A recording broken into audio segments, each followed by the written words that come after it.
Beximco pharmaceuticals লিমিটেডে receiver নিয়োগের সিদ্ধান্ত স্থগিত করে দিয়েছেন আপিল বিভাগ। তবে এর বাইরে বেক্সিমকো গ্রুপের অন্যান্য প্রতিষ্ঠানে রিসিভার নিয়োগে হাইকোর্টের আদেশ বহাল থাকবে বলে আদেশে বলা হয়েছে।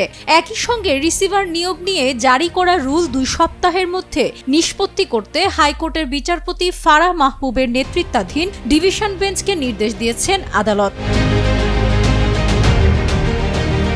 মঙ্গলবার আপিল বিভাগের জ্যেষ্ঠ বিচারপতি মোহাম্মদ আশফাকুল ইসলামের নেতৃত্বে 3 বিচারপতির বেঞ্চ এই আদেশ দেন। আদালতে রিটের পক্ষে শুনানি করেন সিনিয়র আইনজীবী মাসুদ আর সোবহান।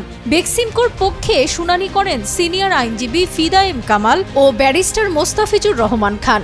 বাংলাদেশ ব্যাংকের পক্ষে শুনানি করেন আইনজীবী মোহাম্মদ মনিরুজ্জামান।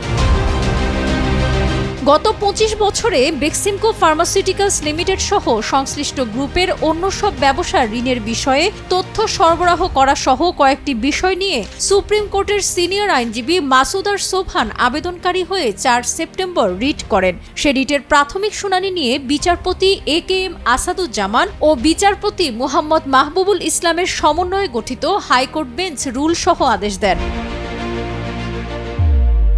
বেক্সিমকো গ্রুপ অব কোম্পানিজের অন্য সব ব্যবসা সংশ্লিষ্ট প্রতিষ্ঠানের কি পরিমাণ ঋণ অপরিশোধিত আছে, ঋণের বর্তমান অবস্থা ও পরিশোধের তথ্য দিতে এবং বেক্সিমকো গ্রুপের সব সম্পত্তি সংযুক্ত করে সেসব সম্পদের ব্যবস্থাপনায় রিসিভার নিয়োগ বিষয়ে রুল সহ আদেশ দেওয়া হয়। 4 সপ্তাহের মধ্যে রুলের জবাব দিতে বলা হয়।